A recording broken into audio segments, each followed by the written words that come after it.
नमस्कार, मैं हूं प्रेम कुमार। स्वागत है आपका प्रणाम इंडिया में। राजस्थान की फिजा में एक बड़ा सवाल गूंज रहा है कि बोलती क्यों नहीं वसुंधरा। वसुंधरा राजे के लिए तमाम विपरीत परिस्थितियां आईं और वो खामोश रही। खामोशी से ही उन्होंने आला कमान तक को खामोश कर दिया। वो बोलती नहीं है, यही उनकी ताकत है। वसुंधरा वसुंधरा राजे ने चुप्पी की ताकत का एहसास राजनीति में कराया है। ये बताया है कि राजनीति में चुप रह करके भी बड़ी से बड़ी चुनौतियों का सामना किया जा सकता है। इन दिनों अशोक गहलोत लगातार कभी वसुंधरा राजे पर स्पिन गेंदबाजी कर रहे हैं और कभी तेज गेंदबाजी, सीधी बॉल। लेकिन वसुंधरा राजे तब भी चुप हैं। वसुंधरा राजे की चुप्पी को हम दो हिस्सों में बांटते हैं, एक भारतीय जनता पार्टी के भीतर और एक भारतीय जनता पार्टी से बाहर सियासत में, यानी कांग्रेस कांग्रेस के परिप्रेक्ष्य में। भारतीय जनता पार्टी के भीतर अगर देखें तो इस बात का बहुत महत्व है कि वसुंधरा राजे एक महिला होकर और भारतीय जनता पार्टी में रहकर नरेंद्र मोदी और अमित शाह के नेतृत्व वाली पार्टी, जिनको की माना जाता है दुनिया की सबसे बड़ी पार्टी के सबसे ताकतवर नेतृत्व में से एक, इस नेतृत्व के सामने उन्होंने अपनी बात मनवाई है, मानने के लिए परिस्थितियां बनाई हैं, विवश किया है और वह भी खामोशी से। नरेंद्र मोदी अमित शाह के नेतृत्व के खिलाफ पूरा विपक्ष एकजुट है। कांग्रेस पार्टी हो, क्षेत्रीय दल हो, सबने मिलकर इंडिया नामक गठबंधन बनाया है। इसके बावजूद ये गठबंधन अभी परवान नहीं चढ़ा है, परवान चढ़ना बाकी है। मगर वसुंधरा राजे ने भारतीय जनता पार्टी में रहते हुए अपने इतने मजबूत आला कमान के सामने जिस तरीके से परिस्थितियों को फेस किया, एक हारी हुई बाजी को जीत में पलट दिया। एक ऐसी परिस्थिति जिसमें वो दरकिनार कर दी जा रही थी, दरकिनार होने को विवश कर दी जा रही थी, उन्होंने फिर से अपने आप को समांतर, आला कमान के समांतर राजस्थान में नेतृत्वकारी भूमिका में एक तरह से खड़ा कर दिया है। मुख्यमंत्री बनेंगी नहीं बनेंगी, यह तो दो बातों पर निर्भर करता है। बीजेपी को सत्ता मिलती है या नहीं, और मिल जाती है तो विधायकों का जो की संख्या है वो आला कमान के कहने से या परिस्थितिवश कैसे किसके अनुकूल होती है। लेकिन थोड़ा सा इस बात पर चर्चा करना बहुत जरूरी है, क्योंकि मैं मानता हूं कि वसुंधरा राजे ने जब उम्मीदवारों की पहली सूची जारी हुई थी, जिस तरह से उनके समर्थकों को दरकिनार किया गया था, जिस तरीके से समर्थकों में गुस्सा पैदा हुआ था और स्वयं वसुंधरा राजे बहुत तनाव में थी, कैसे इस परिस्थिति का मुकाबला किया जाए। देर देर रात तक आलाकमान के साथ मीटिंग करती रही, जेपी नड्डा के साथ में, बीजेपी अध्यक्ष हैं, उनके साथ मीटिंग करती रही। रास्ता लेकिन निकला, और वो रास्ता क्यों निकला, थोड़ा सा इस पर समझना बहुत जरूरी है। भारतीय जनता पार्टी के नेतृत्व ने वसुंधरा राजे को चेहरा मानने से इनकार कर दिया, चुनाव में चेहरा बनाकर पेश करने से इनकार कर दिया, और इसकी तैयारी बहुत लंबे समय से की जाने लगी थी। इसकी तैयारी लंबे समय से इस रूप में की जाने लगी थी कि जब बीजेपी ने परिवर्तन यात्रा की शुरुआत की। बीजेपी के 3 बड़े नेताओं ने, नितिन गडकरी, अमित शाह, जेपी नड्डा, इन्होंने परिवर्तन यात्रा का आगाज किया। लेकिन वसुंधरा राजे को इन यात्राओं में तरजीह नहीं दी गई। यात्राएं गुजरती रहीं, वसुंधरा राजे अलग थलग पड़ी रहीं, लेकिन इसका मतलब ये नहीं कि वसुंधरा राजे खामोश रही।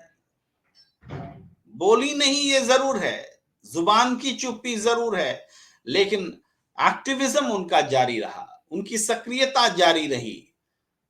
वसुंधरा राजे ने देव दर्शन यात्रा शुरू की, मंदिर मंदिर जाकर तपस्या भाव में लीन रही, और इस दौरान महिलाओं को, खास तौर से महिलाओं को अपने साथ एकजुट किया, इकट्ठा किया।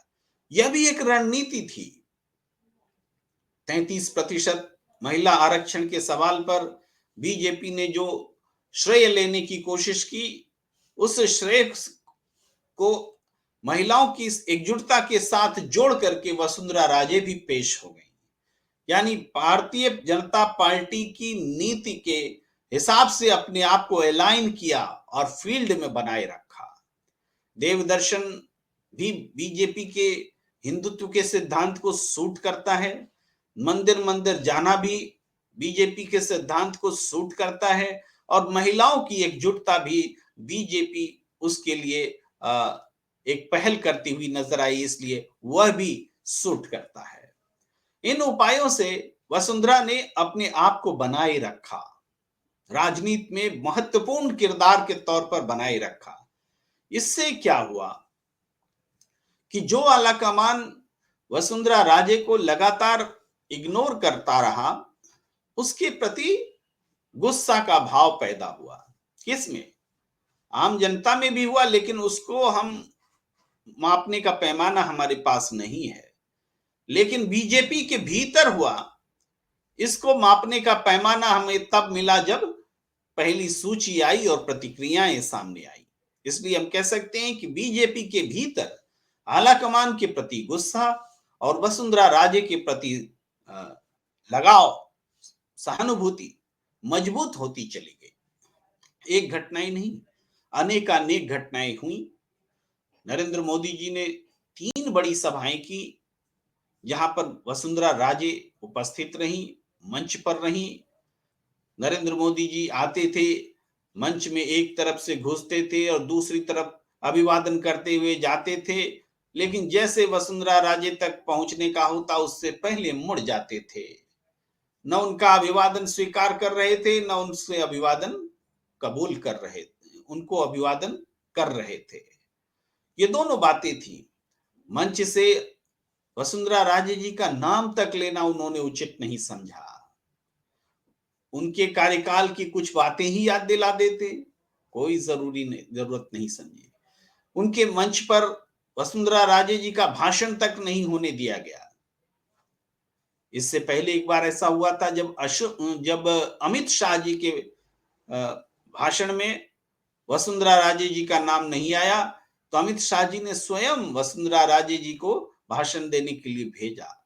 वहां तो माइक की छीना झपटी भी हो गई थी। ये सारे हालात ये बताते हैं कि वसुंधरा राजे के लिए आलाकमान निष्ठुर हो गया, स्वीकार करने को तैयार नहीं था, दरकिनार करने के लिए मन बना चुका था। लेकिन इस पहल से, ऐसी करनी से हुआ ये कि बीजेपी के भीतर वसुंधरा राजे के प्रति प्यार, लगाव, विश्वास, सहानुभूति बढ़ती चली गई, और भारतीय जनता पार्टी या बीजेपी के आला कमान के प्रति नाराजगी भी मजबूत होती रही। अब यही वजह था कि जब पहली सूची आई तो नरपत सिंह राजवी जैसे वसुंधरा राजे समर्थक की टिकट छीन लिए गए। विद्याधर नगर से दिया कुमारी को टिकट दिया गया और नरपत सिंह राजवी का टिकट काट लिया गया। नरपत सिंह राजवी ने नाराज होकर के बयान दिया कि दिया कुमारी का संबंध, उनके राजघराने का संबंध मुगलों से रहा, जिसकी वजह से, मुगलों की वजह से महाराणा प्रताप को दर दर की ठोकरें खानी पड़ी। महाराणा प्रताप ने दर दर की ठोकरें इसलिए खाई क्योंकि दिया कुमारी के पूर्वज मुगलों से मिले हुए थे। ऐसे बयान दिए गए जो बीजेपी के लीक से हट करके, स्वभाव से हट करके थे। राज्यवर्धन सिंह राठौर, उनका तो ऐसा ऐसा विरोध हुआ कि काले झंडे दिखाए गए। खुद बीजेपी के नेता नारे लगा रहे थे, काले झंडे दिखा रहे थे। अलग अलग इलाकों में लगभग 19 जगहों पर ऐसे प्रतिरोध देखने को मिले। प्रतिरोध को या असंतोष को दबाने के लिए जेपी नड्डा को जिम्मेदारी मिली। बीजेपी अध्यक्ष ने स्वयं जिम्मेदारी ली और वो आए, लगातार लगे रहे, जुटे रहे और आलाकमान से निर्देश था वसुंधरा राजे को नहीं एकोमोडेट करना है। लेकिन वसुंधरा राजे के प्रति ऐसा इकोसिस्टम बन चुका था कि उसको जेपी नड्डा जी ने महसूस किया। उन्होंने आलाकमान से, यानी अपने ऊपर से भी आलाकमान, जेपी नड्डा तो स्वयं आलाकमान है, उन्होंने अमित शाह और नरेंद्र मोदी जी तक बात पहुंचाई कि अगर वसुंधरा राजे जी को साथ नहीं लेते हैं तो बात बिगड़ जाएगी। और इस तरह से वसुंधरा राजे खामोश रही, लेकिन उनकी खामोशी भी एक रिएक्शन पैदा करती रही, एक इकोसिस्टम बनाती रही जो आलाकमान को वास्तविक परिस्थिति समझने के लिए मजबूर कर रहा था। और आखिरकार वसुंधरा राजे की जीत होती है जब दूसरी सूची आती है। उनके सारे समर्थकों को एकोमोडेट किया जाता है, यहां तक कि नरपत सिंह राजवी को भी टिकट चित्तौड़गढ़ से दिया जाता है। यह बात अलग है कि चित्तौड़गढ़ में इतना विरोध हो रहा है नरपत सिंह राजवी का, जितना विरोध कभी बगावत के मौके पर देखा ही नहीं गया। सैलाब, जन सैलाब उमड़ पड़ा है नरपत सिंह राजवी के विरोध में। ये भी हालात हैं। लेकिन वसुंधरा राजे को आलाकमान ने सम्मान देना मजबूरीवश, परिस्थितिवश कबूल किया और ये वसुंधरा राजे की बहुत बड़ी जीत है, उनकी खामोशी की जीत है और खामोशी से राजनीति करने के उनके तरीके की जीत है।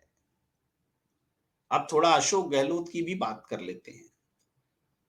अशोक गहलोत जी कह रहे थे कि वसुंधरा राजे जी ने हमारी सरकार बचाई थी, इस बारे में थोड़ी बात गलत तरीके से आ गई। वास्तव में कैलाश मेघवाल जी, जो कि वसुंधरा राजे के बहुत नजदीकी हैं, उनकी ये भावना नहीं थी कि एक लोकतांत्रिक सरकार को गलत तरीके से गिराया जाए, और उनकी ये भावना हमें फायदा कर गई, हमारी सरकार बचा गई, हम तो ये कहना चाह रहे थे, ये कहा। फिर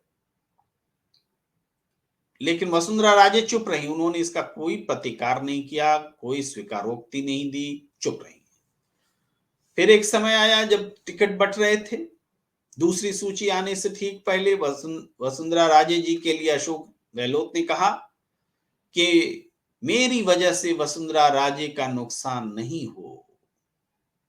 इतना प्यार, इतना अनुराग। वास्तव में ये बयान देकर उन्होंने वसुंधरा राजे के लिए विपरीत परिस्थिति पैदा करने की कोशिश की कि बीजेपी में जो वसुंधरा राजे के विरोधी हैं, जो उनको दरकिनार करना चाहते हैं, उनको ये कहने का मौका मिले कि वसुंधरा राजे और अशोक गहलोत के बीच सियासी सांठगांठ है और उनके पर कतरे जा सके। तो वास्तव में अशोक गहलोत ने एक स्पिन गेंदबाजी की थी, गुगली फेंकी थी ये कहिए, रिवर्स स्विंग किया था ये कहिए, लेकिन वसुंधरा राजे ने खामोशी के साथ इन गेंदों को भी खेल लिया और शानदार तरीके से खेला।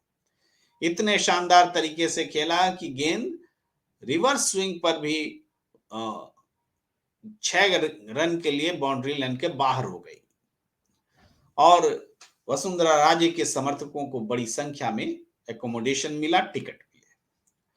अब अशोक गहलोत कह रहे हैं कि वसुंधरा राजे को मेरी वजह से फायदा हो गया।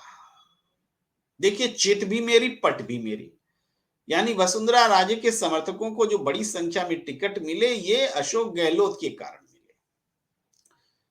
अशोक गहलोत जी, शांति धारीवाल को जरा टिकट दिलवा दीजिए ना।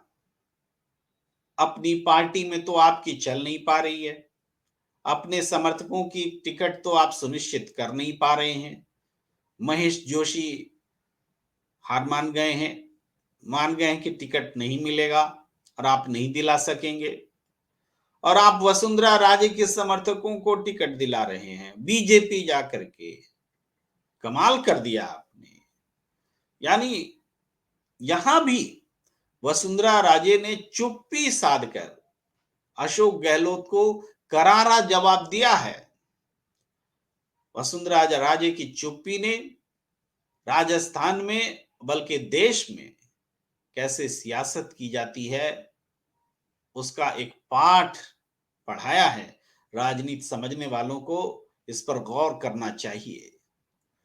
तो वसुंधरा राजे, ऐसा नहीं कि मैं अचानक से तारीफ करने उतर आया, सैद्धांतिक नीतिगत तौर पर विश्लेषण करने की जरूरत की गरज से मुझे लगा कि वसुंधरा राजे एक ऐसा किरदार है जो बीजेपी में रह करके इतने सशक्त आला कमान, नरेंद्र मोदी अमित शाह जैसा सशक्त आला कमान उससे दो दो हाथ कर रही हैं बिना कुछ बोले हुए, खामोशी से। तो ये एक अभूतपूर्व बात है, क्योंकि इसमें वो सफल भी हो रही है। वो विपक्ष से ज्यादा सफल हैं। विपक्ष तो नरेंद्र मोदी अमित शाह का अब तक कुछ बिगाड़ नहीं सका है, लेकिन वसुंधरा राजे ने उनको अपने हिसाब से झुका दिया है। इस बातचीत को हम समेटना चाहते हैं, लेकिन कुछ स्लग्स में हमने बातें रखी हैं कि अशोक गहलोत ने दिखाया था वसुंधरा प्रेम, मेरी वजह से वसुंधरा का नुकसान ना हो, ऐसा कहा था। गहलोत के बयान पर भी चुप रही वसुंधरा, और इस तरीके से अशोक गहलोत ने फिर दिया नया बयान, फिर भी चुप रही है वसुंधरा, अभी भी चुप हैं। और बीजेपी ने परिवर्तन यात्रा में उनकी अनदेखी की। वसुंधरा ने देवदर्शन यात्रा जवाब में शुरू की, महिलाओं को एकजुट करना शुरू किया। पीएम मोदी की सभाओं में वसुंधरा ने झेला अपमान, न भाषण देने का मौका मिला, न नाम का उल्लेख हुआ। पीएम मोदी ने अभिवादन तक न लिया न दिया, फिर भी चुप रही वसुंधरा। चुप्पी से वसुंधरा के लिए सहानुभूति पैदा हुई। वसुंधरा की चुप्पी से आलाकमान के प्रति गुस्सा बढ़ा। आलाकमान आखिरकार वसुंधरा राजे का महत्व आलाकमान ने समझा। विपरीत परिस्थितियों में भी चुप रही वसुंधरा। ये सारी परिस्थितियां हमने स्लग्स के माध्यम से भी आपको बताई हैं, और हर हाल में वसुंधरा राजे चुप रही। हम आपको इस चर्चा के अंत में अपील करते हैं कि हमारे YouTube चैनल को आप सब्सक्राइब कीजिए और इस प्लेट के साथ छोड़ जाते हैं। हम आगे भी आपके साथ जुड़े रहेंगे, अलग अलग चर्चाओं के साथ, गंभीर विषयों के साथ। प्रणाम इंडिया से जुड़ने के लिए YouTube, Facebook और ट्विटर पर जुड़ें। ये रहे link @Pranam India, www.facebook.com, Ask the Prem Kumar, Twitter @Ask the Prem Kumar। तो हमें दीजिए इजाजत।